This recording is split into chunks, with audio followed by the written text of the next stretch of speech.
Side యాంగిల్లో నువ్వు శ్రీదేవి అవుతావు, టాప్ యాంగిల్లో టాబుల్లాగా తికమక పెడుతున్నావు. నన్నే చూస్తూ తమరు నేను ఊహిస్తారు, నేను ఇంకో హీరో పేరు చెబితే ఏమవుతారు? పోన్లే పోలే రమ్మా, కోరిక చాలించమ్మా.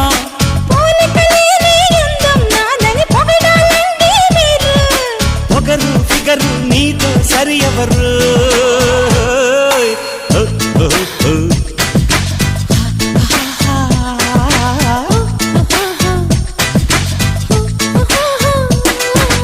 ఇంటికెళదాం పదవమ్మో.